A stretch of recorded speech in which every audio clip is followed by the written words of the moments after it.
Hunter here with Dennis Youssef. We are from the PM Growth Experts podcast show, part of Inspired Growth Training. This is a video podcast, and of course we are audio recording, making it available on audio for iTunes, but also on Podbean for our Android people. And today's guest rock star is Steve Rozenberg from Houston. Hi, Steve. Hey, what's going on, my man? Can you do a better introduction to Steve than that? Like, you know, do like an American introduction, like, please welcome Steve Rozenberg. Come on down. The thing is, today's interview is very different. Steve is very much family, and we have known Steve for so long. We've done a national tour with him going back in March this year over 6 cities, I think it is, Australia, New Zealand. So Steve is very much part of the family, but even more important, Steve is a rent roll growth expert globally, stands on his own. And so, you know, it's a real privilege to have you here today, Steve. And I think right now you are sitting in a Sydney hotel. Is that right? I am actually. So why is that? Why are you in Sydney when you're all the way from Houston? What's the deal? What are you doing here? I have a side job, we'll call it. Side job is being an airline pilot. So I fly around. Mate, that must be boring. I mean, seriously, compared to property management. Well, you know what? It affords me the ability to get a lot of work done without anybody bothering me because I'm in a tube for about 17 hours. It's good to know that you're working on property management while you're flying a plane, and that's why I fly Qantas. All right. So for everyone's knowledge, Steve is a United Airlines international pilot. You have got the route between Houston and Sydney. So right now you're on the layover between flights, correct? And you're flying the Dreamliners as well, which is quite an incredible aircraft. So you're a real life Superman, mate. Yeah, I fly the 787 for United Airlines. And yesterday, as we know, I was trying to get up to Brisbane for some business on my layover. And this airline over here, I forget what their name, they've got like a rat on their tail or something. And apparently there's a little bit of fog and some drizzle. And apparently they decide they're not going to travel during that time frame. So okay. Let's remember the date. Yesterday was the 19th of December. Everyone will know there was golf ball hailstorms. Dennis, there was baseball-sized hailstones coming down in Sydney. So it wasn't golf ball, it was baseball. But no bigger than what they have in Texas anyway. So Let's move on with this. But Steve, before we just talk about, I just want to do a quick promotion for our exclusive partners, Inspection Manager, which is a very most popular inspection app here in Australia. Of course, looks after all your ingoing inspections plus your routine inspections as well. Now, as a property owner myself, my property manager uses Inspection Manager. I get sent their reports, and it's so easy for me to open it, see what I need to see the photos there. It's such an easy format for me as an owner to digest, very quickly letting me know what repairs that need to be done. So guys, if you're not on Inspection Manager, get on board, go to inspectionmanager.com and get a hold of the most popular, most well-used inspection app in Australia. Now, Steve, you're a director along with Pete Newbig, running Empire Industries based in Houston, and you guys have really taken off. I think we connected 4 or 5 years ago, I think. Firstly on Skype, then within a year I was spending some time at your office, seeing your operations. You guys are very, very impressive. But in the last 12 months, Steve, you've really, really taken off. You've now got offices in 4 cities, which is amazing. But I'll let Dennis, drive the interview with that. But you guys have really become a leading force in America. Yeah. We embraced a lot of, I don't want to say a lot of different education techniques, but, we've really embraced what our unique abilities are between Pete and myself. And there was a very good book called Rocket Fuel, and it's part of the Traction book series of EOS. And what it explained about is everybody has their unique ability of what they do best. And I have a certain skill and Pete has a certain skill. And we've been able to take that and disseminate it down through leadership levels of our team to really get our momentum going. And we're seeing that from the amount of doors that we're closing, from the staff level engagement to what we're doing. It's not a one vertical way. We're really seeing it transcend across the company.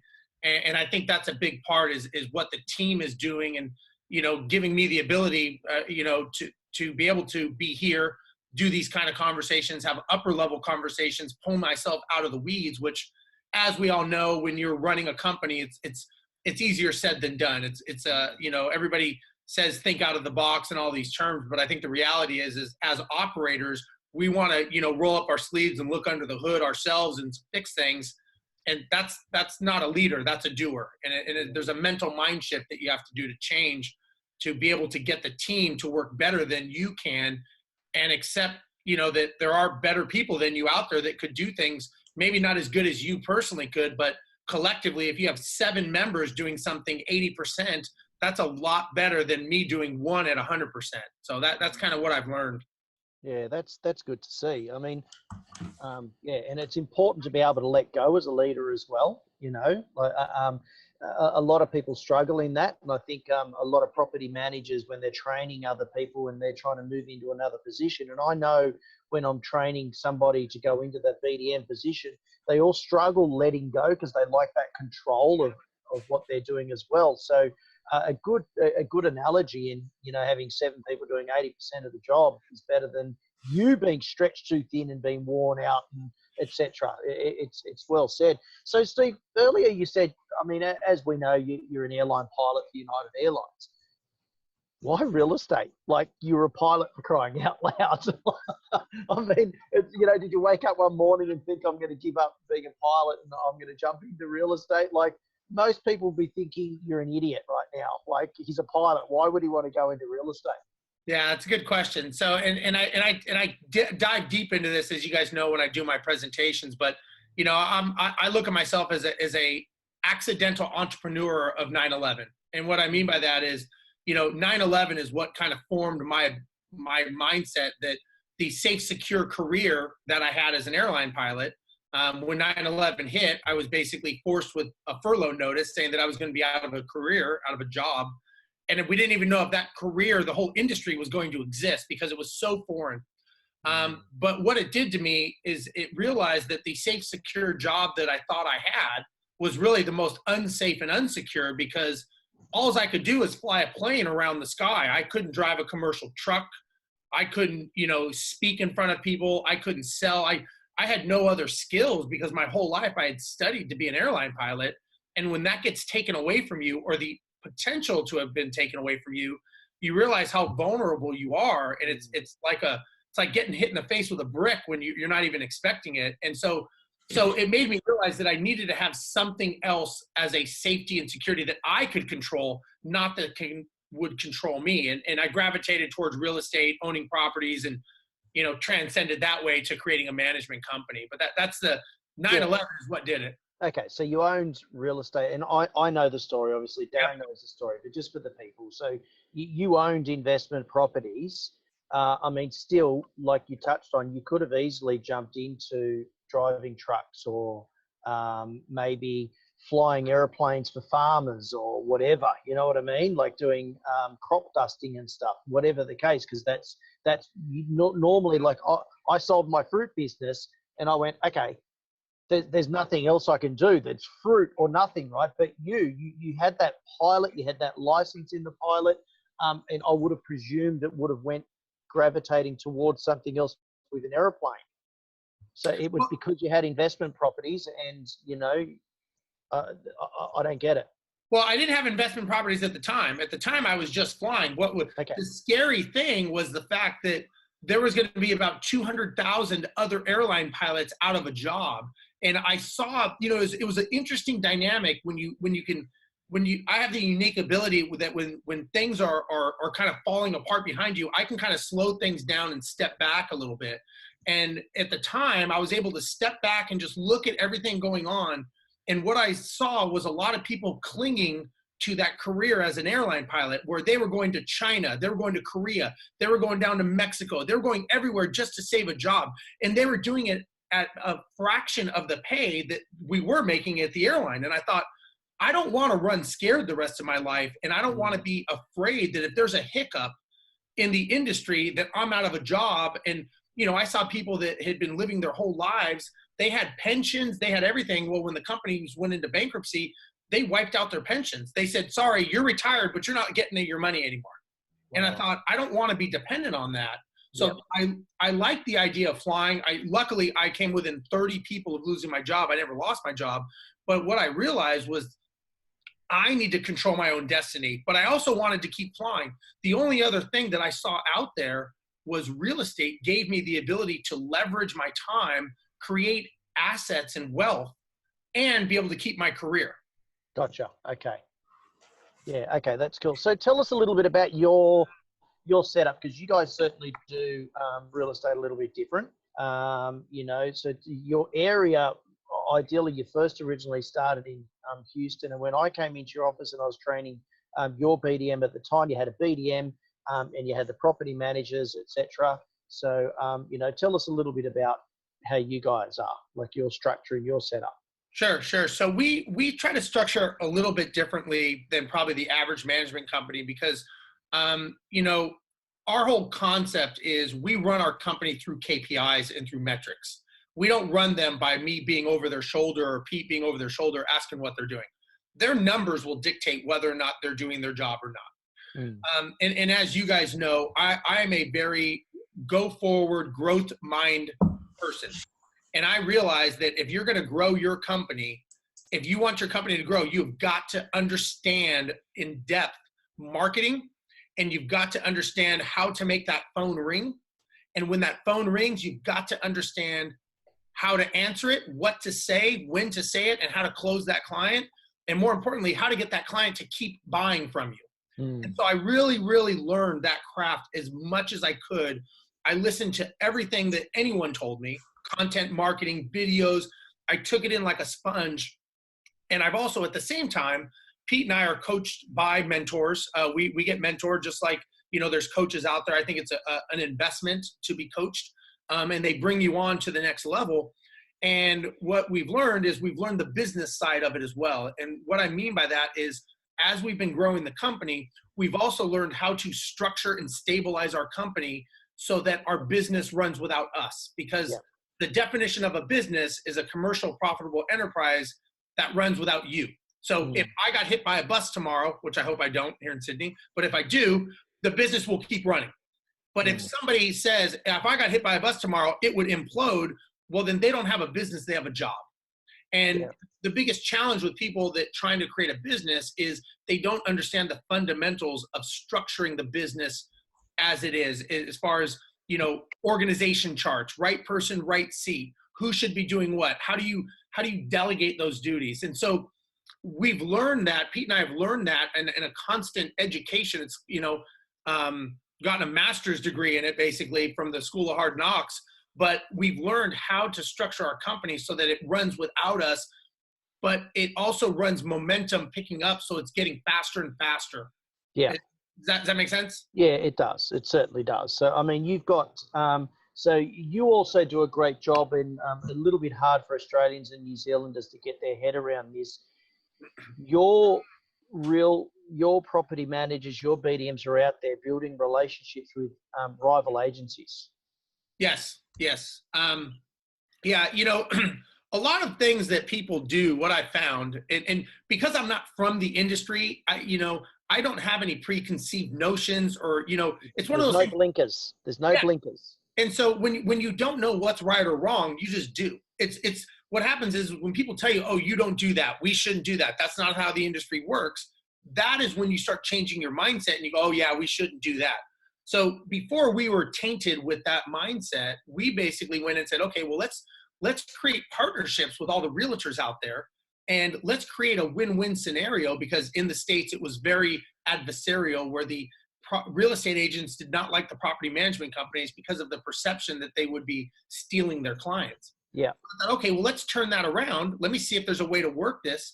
And so we started going to them and basically created a referral system that gave them back the property should the owner ever sell it, give them a monthly referral fee, recurring referral fee. And not only that, but we were able to position the message, which is the most important thing. It's not what you say, it's how you say it. Same thing. It's how we were positioning the message to the realtor.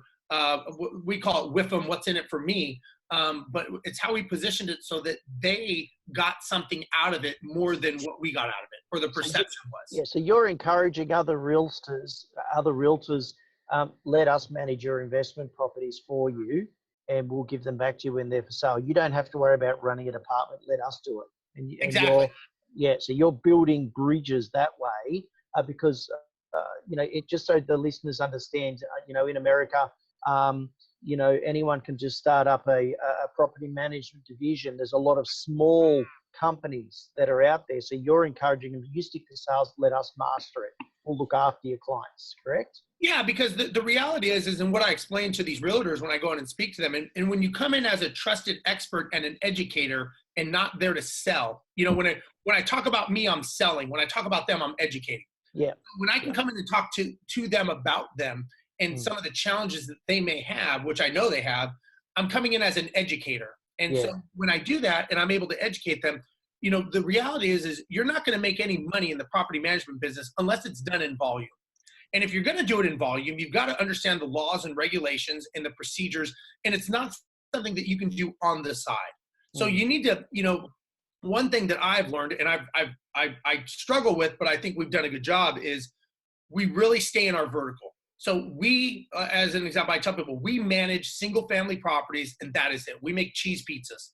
We make the best cheese pizza, but we don't put any toppings on it. We don't serve salad. We don't serve bread. We make pizzas. We manage single family properties. We don't do buys and sales. We don't do rehabs. We don't do financing. I don't do those things. And because of that, because we basically said no to a lot of other possible business models, everybody says yes to us because they go, you know what? Those are the guys to talk to because they know exactly what they're doing. They are so focused on property management. They're the best out there because they don't do anything else. Yeah, well done. That's good. So how many properties have you grown in the last 12 months?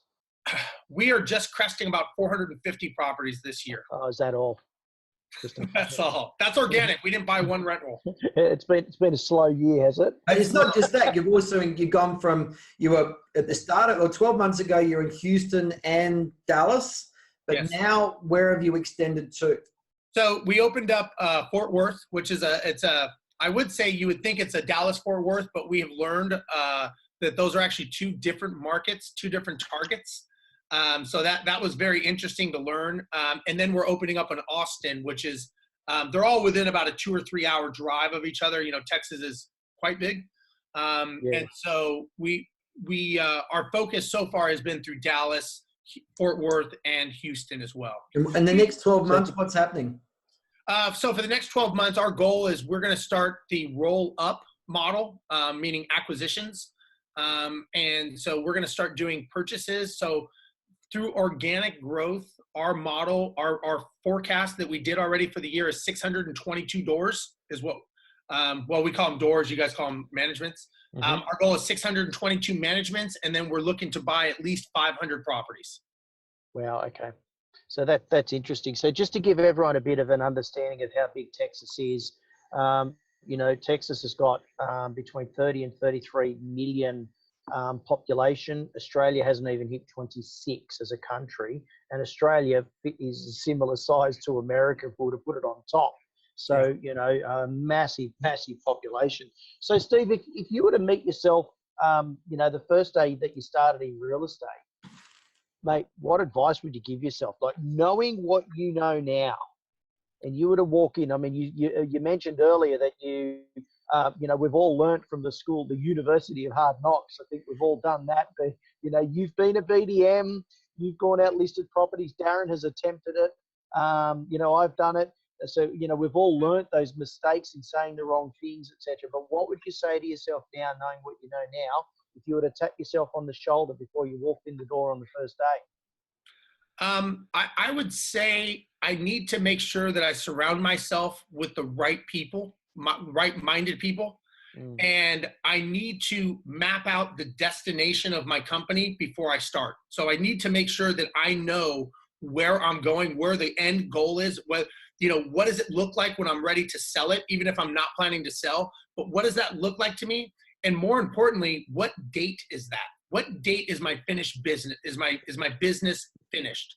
Yeah. And that was, because what happens is you start getting caught up in the minutia of just being busy.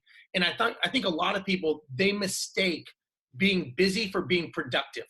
And they think, man, I'm working 15 hours a day. I should be more successful. But yet we know people that are a lot more successful that work less than we do.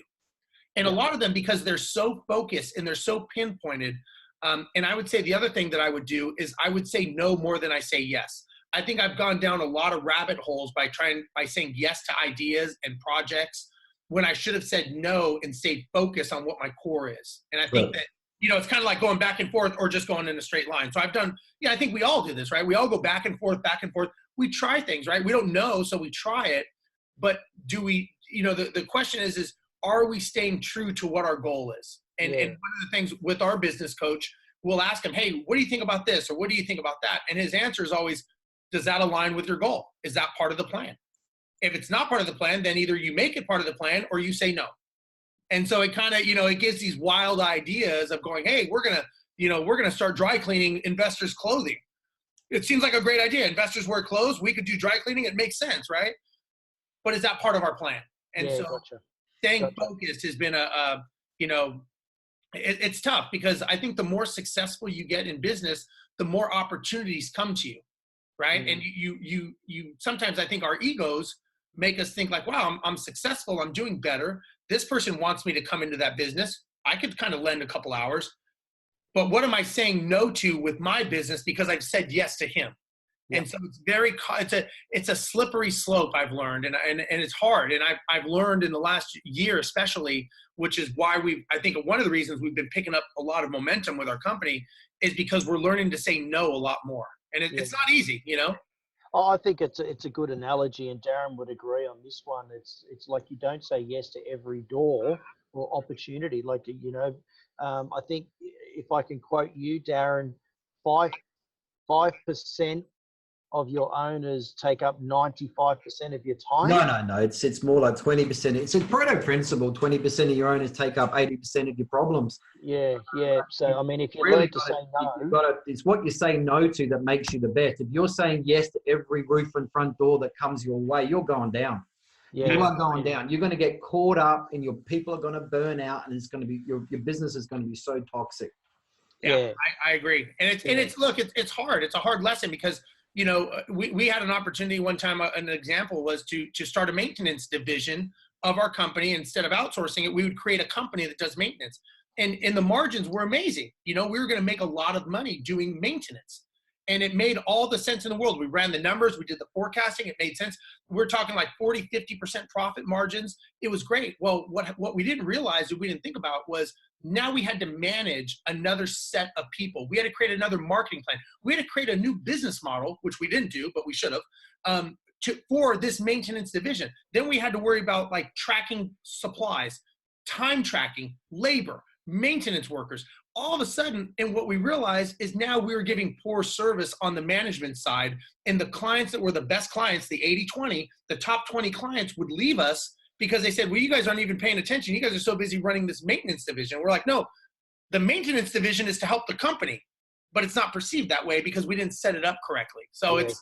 Yeah, I get that. That's interesting. So let's segue into the next question. If you were to start a rent roll from scratch, what would your key 3 strategies be to start with? I would first and foremost invest a large portion, if not all of that portion, into marketing. Mm-hmm.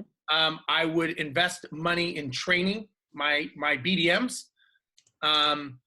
I would not now this is me because I'm a salesperson, I would not be as concerned about structure. Because if the phone doesn't ring and I don't close anyone, there's no business and it doesn't matter anyways. So I would really, really focus on creating the funnels to make the phone ring and make sure that I can bring that door in.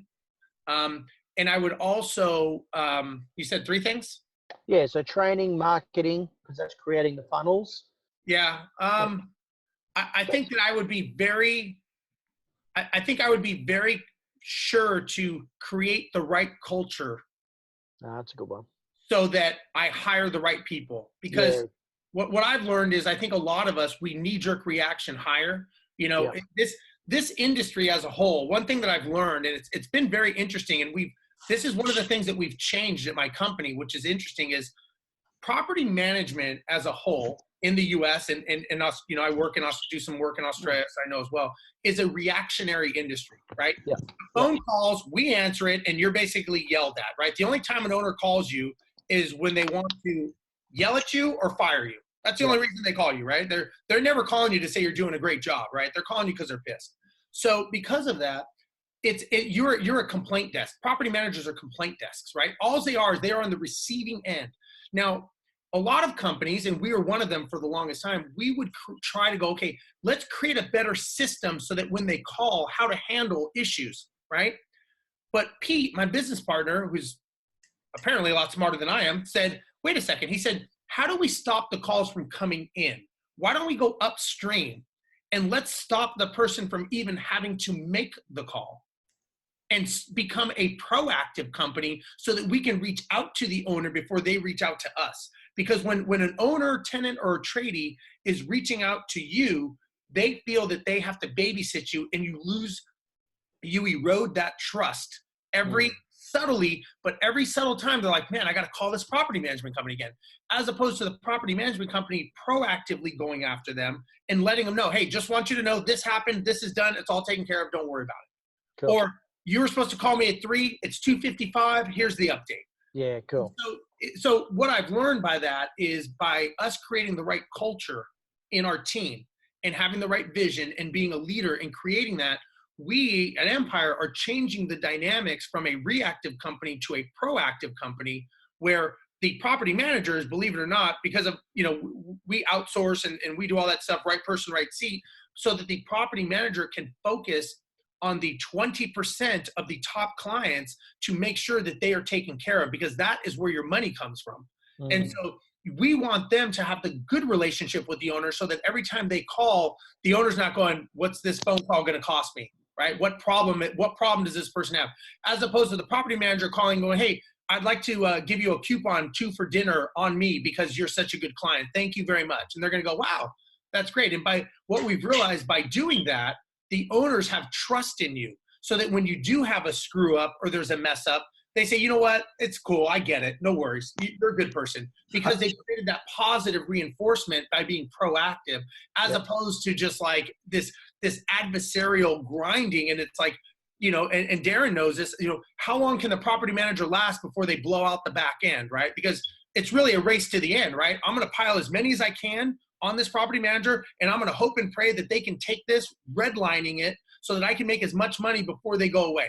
And that's kind of the mindset of most property management companies. I'm just going to jump in, Dennis. If you could, next question, if you could move to the rent roll growth, the 80% of the growth, where that comes from. But before we do that, I just want to mention to our listeners and our viewers, we've actually done a teaching session with Steve. So if you're part of the Inject Growth series, go to the growth videos, not the property management nuts and bolts videos for property managers, but the growth stuff for BDMs.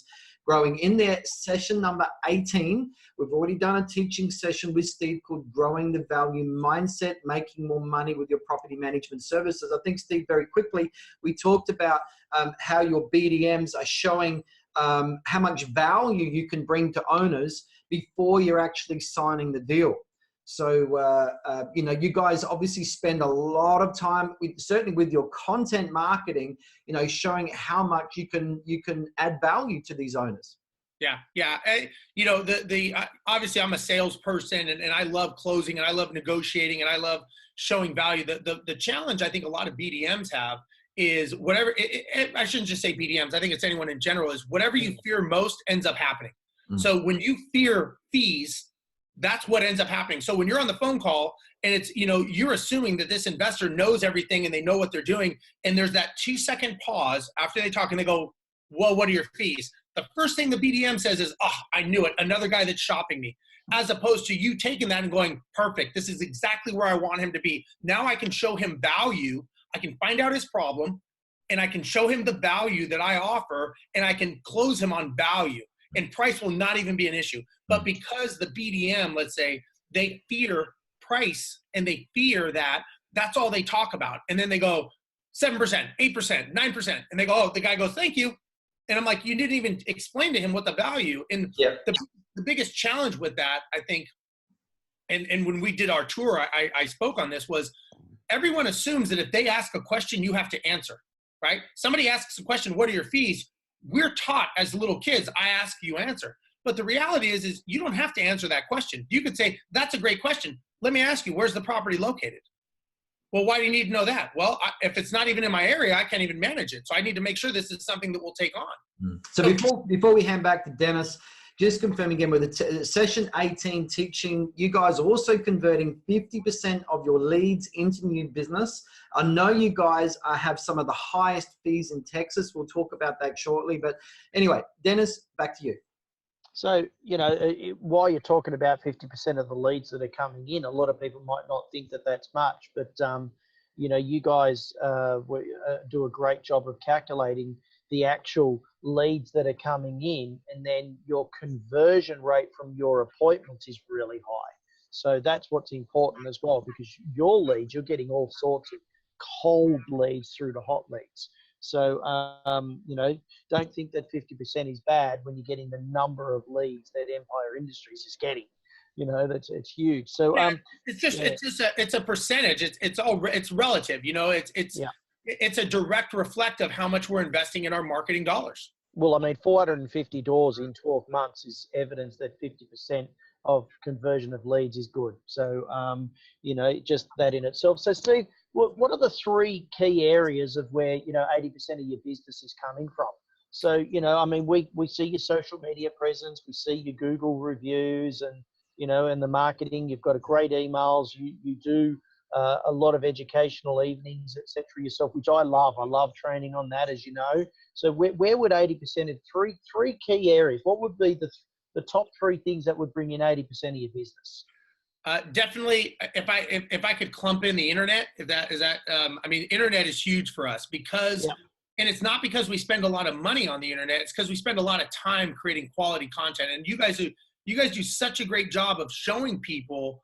You know, it would kill me to have to tell people that many times to make a video. You guys are pretty patient, I got to say, because I have probably 300 videos on my website of me talking 3 to 5 minutes.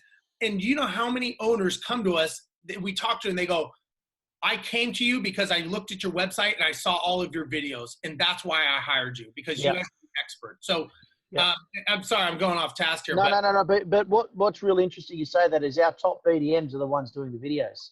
It's not magic. It's simple. It's like if you want to close doors, you've got to become the expert. The way that you become the expert 24 hours a day is by having videos on your website and make sure that your videos match the problem of the client. Very simple. Yep. Well, it's interesting because the last three people that we've spoken to, you included, Brian Birdie, Natalie South, big on video. And that's why we've got you three, obviously, on there. And then we could talk about Greg Watson. We could talk about Martina Berry. We could talk about everyone else that we've had on this show.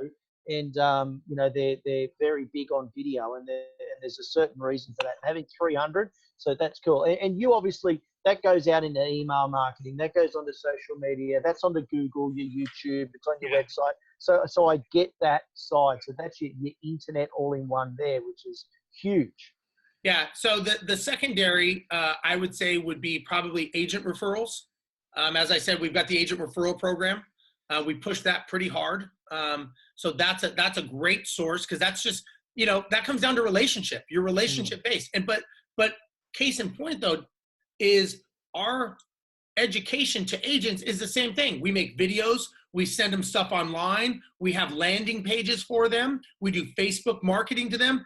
It's agent referrals, but how do you get to that agent? Well, you get to them virtually. We also do a lot of targeting. We sponsor realtor events, happy hours, you know, all of those things. So those are all big things. And I would say the last thing would be from our educational events, all the educational things that we do. owner education event. We just had a owner appreciation night, end of year. So we had our owners come into our office, and we did that. You have awards for them: owner of the year, owner of the quarter, owner that bought the most properties. You're trying to create, you want to create a culture so that your owners feel like they're a part of something. Yeah. Yeah. Okay. Yeah, that's good. So Steve, all right, you've got your BDMs out there, and the BDM is sitting in front of a client or talking to a possible cold lead on the phone, and the owner says, look, you know, how are you different from the other agents in your area? Aren't all property managers the same? What points of difference would you pull out of your sleeve at that point, and to sell to the owner that how you are actually different? That's a good question, Darren. The way that I've done it, and again, I'm not sure if this is the standard, is I go back to asking questions, right? Because if I tell them we use red paper, but the guy hates red paper, he's going to go, yeah, not using you. But if I ask him, well, let me ask you this: what is the most important thing when you're hiring my company? Notice I use a little hiring my company already. But I'm already asking them, when you hire my company, what is the top three things that you want to have when you hire me? So they're telling me what's the most important thing. And I go, yeah, that's exactly what we do. Those are our top three things. Because if I tell them, hey, we have the best online banking system, we're going to be able to pay you anywhere you are. We can pay you on your phone. We can pay you on your house, wherever. And the guy goes, I don't even own a computer. I'm going to go, that would be or I've already got that with my current company. Exactly. Sorry, hang on. Beep. I just put a beep on that one there. Yeah, sorry. But the point is that's the thing is, I'm not a big believer in outwardly throwing. I don't want to throw that ball until I know that they want it, right? And the only way I know is by me asking questions. So that's just how I've learned. I want to know what their problem is. So, you know, I could say, you know, we have a 3-point promise. You know, we do a 12-month tenant guarantee, right? We have a pet guarantee, and we have a 100% owner satisfaction guarantee, right? So we have a 3-point guarantee that we have. But that may not be important to them. So I don't necessarily want to talk to them about that. So one of the things that we do is every time we've got a great closing technique that we use that is amazing. And it gives back to our veterans. Every time we meet with a client, behalf of them, we donate a meal to feed a veteran of the war, right? Well done. And we have cards. We have a whole presentation. It's on the beginning of the management agreement that says we partnered. It's called Camp Hope. They're veterans with PTSD. And so we partner with them. And at the end of a quarter, on behalf of all the clients, whether we hire them or not, we give them a check. But if it's someone who's a military person, that may hold more weight than me saying that I have a 3-point guarantee. Why are we different? We give back to our community. We donate and we feed our veterans because we think it's important to do. So if I'm not perceptive, you know, Dennis, when you walk into a property, you know as well as I do, you're looking around, you're paying attention. If you see all these war memorabilia things on the wall, I'm thinking probably someone that I would talk about. If I see a bunch of peace signs and no war, no this, probably not something I'm going to talk about, right? Yep. So that's I don't know if that answered your question, Darren, but that's I'm taught to audibilize on what's needed at the time. No, it certainly does. And I mean, you know, Darren, again, in the Inject series, there's a session that I've done on gaining trust before the presentation. And these are questions that I ask, Steve, because, you know, what are your concerns about renting your home out is my favorite question, because that one there, when they answer it, you're about to slam it. You know what you're going to talk about right there before you get in the door, and you're going to destroy any concern they've got with the systems. It will match like what you're saying. You match the client to your script. There's no use going off into a tangent. And, you know, it doesn't become about the fee anymore, because that trust factor, you know, and Steve, I don't know how many times I've heard you say, you know, you're not at the property to convince them to use you, you're there to close. You've already sold them on the phone. There's no reason you're not there to present, you're there to close. Bring a pen, bring a contract, and close them. That's right. Something that we both say. So just jumping in, just very quickly for Inject Growth Series people, session 31, how to build trust fast to get the business. That's the session that Dennis just mentioned there. Check that out. Accelerating that trust. Also with Steve, go to his website, Empire Industries, llc.com. That's where you're going to find Steve talking about the videos. Also check out Steve on Facebook, Empire Industries as well. Steve really has risen up in the last few years together with Pete and becoming real leaders in the industry. We've seen these guys go from here to here and really becoming leaders in the USA property management, but certainly globally. But next question, Steve, you guys are, we first connected a number of years ago, I believe, on fees and fee maximization. And you guys, we certainly did help you in some regard back then, but now you guys certainly have, I would think, one of the longest lists of owner fees, longest list of tenant fees. You are probably in the United States now. You guys have really gone beyond what I can teach you or what I taught you back then. And so with that in mind, you're going into appointments where you are the most expensive. A lot of agencies say, but owners only care about cheap fees.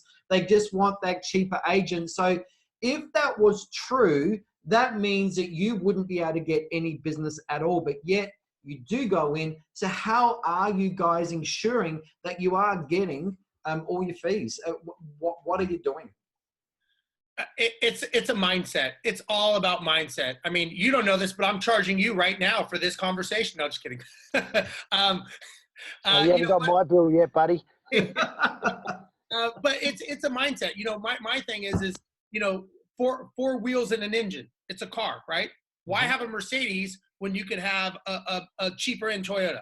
You do it because of value. You do it perceived value, right? There's perceived value in, let's say, a Mercedes-Benz or a Maserati. If you bought a Maserati, you would assume you're going to pay a lot more than a Toyota, right? We all, without a doubt, know when we go to get it serviced, we're going to pay a lot more for tires and change the oil of a Maserati, right? Yeah, well said. Same concept. It's four wheels and an engine, right? It's, what you have to do is you have to explain to them, listen, do you want the right person in your property? It's all about asking the right questions. And it's about, why do you pay more for Maserati? Because it's a Maserati, and that's why you're going to pay more for it. Why are you going to pay more for us? Because we're Empire Industries, and we feel that we're worth it because we're going to take care of your property. We're going to take care of your client, and we're going to make sure that everything is taken care of to the best of our ability. And there's value in that. It's like flying first class and coach in an airplane, right? You get to the same destination, but the experience is different. It's all about the experience. Experience for the tenant, experience for the owner, experience for the tradie. And, one of the things that we hit on, Darren, is, I explained to them, listen, this is the second largest investment of your life. Is this really where you want to cut corners and pinch pennies? I don't think it is, right? Do you want to make sure your tenant is paying top rent, but also happy and taking care of your property? If they're paying top rent, but they're trashing your house, are we really doing a good job for you? So well done. Let's move on with this, because Steve is getting some of the fastest growth that we've seen, definitely in Texas, if not the United States. And I would say you're not the most expensive, but you're probably in that top 5 in the country. So again, for people to say, oh, but owners only want cheap fees. No. It means you're offering a cheap proposition that matches your cheap fees. You've got to up the ante with the value that you bring to owners. You bring up that value, then you're going to get your fees as well. But Steve, look, let's moving on. I remember having a drive with you in Houston a couple of years ago, and I threw at you, and I want your favorite script for the owner says to you, if you can match your management fee with the other agency down the road, we'll go with you. What's your favorite response that you like to give to that line? Boy, it's been a while since I've been standing. I got to dust off my cleats and think about this to get back in the game here. What I used to have a great comeback on that. I cannot. It's escaping me. I can vaguely remember it too, and it was a really, really good one. And if I went back in my notes, I'd find it and remind you. So yeah, I used to have some very, very good things that were just closers. I mean, I was a good closer. Can I just add something here? Normally, if someone is, if you've sat there, you've had a presentation with them, and they're coming back to if you're going to match, the BDM actually hasn't done their job correctly. You haven't done this is how much we can save you, because your BDM isn't about the fee. The BDM's job isn't about explaining what your fees are and matching fees. Your job is about showing the client how much they save by using you, whether it's saving them because you know how to protect their asset, by doing a better tenant selection process because you've got better marketing, or, you know, we are like, you know, Steve, off memory, when I was doing some training with you guys, your eviction rate was less than 1%. So that was a massive point of difference. You could say it doesn't matter what anyone else is charging. You know, we're evicting less than 1% of our clients because, so you're actually showing and proving to the owners that you are collecting rent. Well, and not only that, I would use, you know, Darren's. I remember listening to one of Darren's, you know, audios back in the day, and it was the cup of coffee analogy. You know, you're a cup of coffee a day. You know, are we worth that? The difference, you know, or a cup of coffee a week. Cup of coffee a week. I'm sorry, cup of coffee a week. And you know, when you put it in that analogy of saying, listen, do you want a, you know, we won national awards. We've won a lot of stuff. Do you want a national award company that will take care of your property? You know, one of the best things that I've coined, I'll say, is we're relationship based, not transactional based. If you want the cheap person to ring the cash register, I'd be happy to introduce you to them. But I guarantee you're going to be back here like everyone else is down the road, maybe with a lawsuit, with an eviction, with a horror story. And you're going to ask yourself, did you really save money? Because the one thing I tell owners all the time is I say, what you're not factoring in is the mental stress of babysitting that property manager and always calling them and wondering. And then if they put the wrong person in because they're saving money, and now you have the stress of not getting your mortgage payments paid because you're not getting your rent, factor in what that cost is. Because a lot of people do not factor in the cost of the mental anguish that you, Mr. Owner, are going to go through by trying to save the cost of a cup of coffee a week. Yeah, $4 for peace of mind, really. You know? Absolutely. So is it worth it? You know? Yeah, no, that's really good. So what are your growth goals for next year, Steve, 2019? Well, we want to, like I said, we're looking to go into some more cities, acquisitions. Yep. It's going to be acquisitions and organic as well. 622 doors, I believe, is our forecasted goal number, which leads, I think that's about 50 doors a month is what we're trying to do, which is a lot. It's a lofty goal. As well as acquisitions of about 500 doors on a rent roll. So whether it's one company with 500 or what, that's kind of the goal. That's kind of where we're at on that scene. And it's, you know, it's just a matter of, you know, look, I will tell you, you know, as Darren said, you know, and you as well, Dennis, you know, you guys have seen us coming up through the ranks. And for everyone out there, there's no magic pill. I mean, it's a matter of getting up every day and grinding it out, just like you guys do with what you do.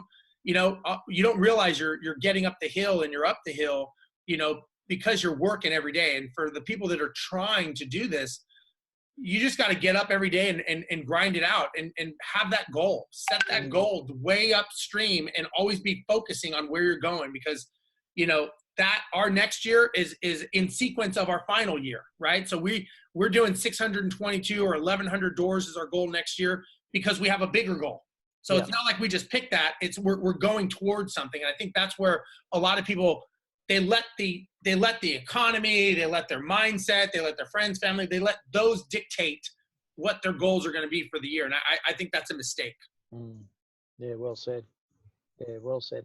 That's really good. So yeah, what are some of the KPIs that you might have in place for your BDM? So I know you're not the BDM now.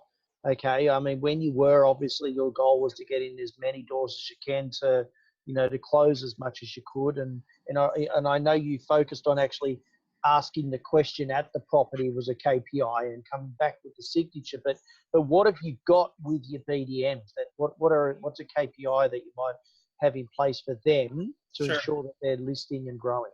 Sure. So we do things, as you guys know, I'll tell the audience, you know, we use a lot of virtual assistants, and a lot of our initial inbound calls are all done through virtual assistants. And so they have KPIs. Our whole company is run through KPIs. So they have to have a certain percentage. And bear in mind what people need to understand about KPIs. KPIs are a great tool if you use it correctly. Like, for example, I know you guys don't have guns down here, but if you had a bullet, throwing a bullet at someone doesn't really help you if someone's attacking you. You need to use the tool correctly by putting actually in a weapon and firing it, right? So it's a great tool if you understand how to use it. And what KPIs are good about is they're good at understanding what's working, but more importantly, being able to do a deeper dive into what's not working. And when you have KPIs, those KPIs can change based on issues or challenges that you have in your company at the time, whether it's a property manager, BDM, whatever it is. So if, for example, let's just say that we are not getting many appointments that we'd like to have, then we got to go and say, okay, what is going on? Are we not getting calls? Are we getting calls and we're not converting them? Are we getting calls and converting them, but we're not actually closing them? Where is the problem? And KPIs will identify that, because we say, okay, for example, we want to have, so as an example, I'll give you some easy math. We bring in roughly about 200 leads every single month contact us. They raise their hand in some way and say, I would like to talk to Empire, whether it's online, phone call, filling out a contact form, whatever it is. So of those, we want to have a 50% conversion rate of the ones that come in to the ones that actually are people that we would manage for. We want to see 50%. Because if not, we have a marketing problem. We don't have a BDM problem. We have a marketing problem because we're not targeting the right people. So saying my BDM sucks because they're not closing doors, she may say, well, we're not even getting the right people. So we need to understand who we're targeting. Then once we do that, then we want to say, okay, of those ones that they get that are actual legitimate leads, how many meetings are we setting? Whether it's a phone appointment or an in-person appointment, how many of those are we setting? And those are KPIs.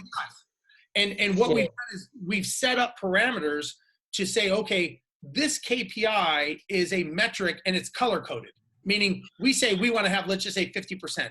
If it's under 50%, it's red. If it's an over 50% conversion, it's green.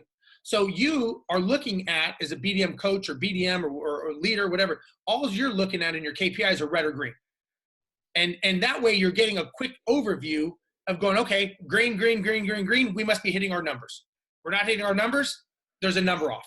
Yeah, right? That's really cool. So basically what you're saying, Steve, is your KPIs is you actually tracking the leads coming in and the conversion rates, which is really good. I mean, I've had firsthand having a look at your, how your virtual assistants work, and I've listened to them, a conversation, and I've got to say I was absolutely like blown away with how you can monitor that. So well done. It's a brilliant system that you've got in place there, which is great. And again, I'm a firm believer in right person, right seat, right? And I want to have the right person with the right skills. I don't personally believe, my opinion is, I do not think a BDM has the skill set or their time is best spent filling out management agreements. I don't think that's what they should be doing. If a BDM is not closing doors, they're not making me money. Yep. Very simple, right? Well so done. I don't think they should be doing CMA analysis. I don't think they should be creating leases. I don't think they should be doing any of that. I want them in front of Dennis closing them. That's what I want. Yep. Well said. All righty. Let's just finish this off, Steve. One last question. And, actually one of your favorite statements, I remember a famous Steve quote is, what is the purpose of the listing appointment? Yeah. So close. You got to go in and close, right? You're going there to close. Absolutely. You are there just to close. And that's all it is. But you're on, okay, let's say you're on stage and you have actually spoken twice at the Inspired Growth Conference. But let's say you're on stage, you're in front of business owners, business development managers, and those that sign up new business. You've only got 1 minute. What's the most important thing you would say in that 1 minute? I would say they need to invest in their team, and they need to make sure they give the team the right skills and the right ability to do what they need to do and the autonomy to do it. But they need to be the owners and they need to be accountable for everything. So the biggest challenge owners have is they don't feel that because I'm an owner, I don't have to be accountable to anyone. I don't have to do a KPI. I don't have to fill out anything. But the problem is sometimes the owner is actually the problem. It's not the team. The owner won't get out of people's way. They won't trust their team. They don't trust their team because they don't have systems. They don't have structure. They don't have KPIs. So sometimes it's a bad leader, not a bad team. So what I would say to, if there were owners, principals in the audience, I would say you need to become a good leader, not a good manager. Because a manager tells people what to do. A leader has people following them. And there's a big difference in that. I think a lot of people, they think that because they own the company that they're a leader, and they're not. And sometimes, again, I've learned sometimes the biggest problems are the owners of the principals of the company. Alrighty, so I think let's just close off this interview. It's been very, very good, Steve. A lot of great content. But look, just letting everyone know, Steve is also a consultant. He's able to help you with your business if you need some help. Steve, how do people get in contact with you? What's the best way? The best way is probably email steve@empireindustriesllc.com. Or you can find me on Facebook. I'm there quite a bit. I got a lot of stuff going on, and obviously reaching out to you guys can direct me to them. But you know, look, at the end of the day, I always tell people I don't need to consult you to give you advice. I know there's a lot of people here in Australia that I have worked with and helped. They call me and say, "Hey, how would you handle this situation?" You know, I think at the end of the day, we're all in this battle together. And if I can help someone, I know it always comes back to me manyfold. So if I can do that, I'm more than willing to. Steve is also, he travels from Houston, between Houston and Sydney. He's in Australia for those 2-day layover. So if you want Steve in your office here in Australia, have a chat to Steve, and he'll be able to let you know if he can work that out with his schedule. So guys, thank you very much. Great session. A lot of great content there, Steve. Really appreciating, and take care, everybody. Yeah, that was really good. And Steve, you can also be contacted in our members group. Anyone part of our members group can ask questions in there as well. If you're not a member of our group, just go to do a search for IGT Inner Circle, click join, answer the questions, and Steve's available there as well. All righty. Thanks, everyone. Take care. Take care.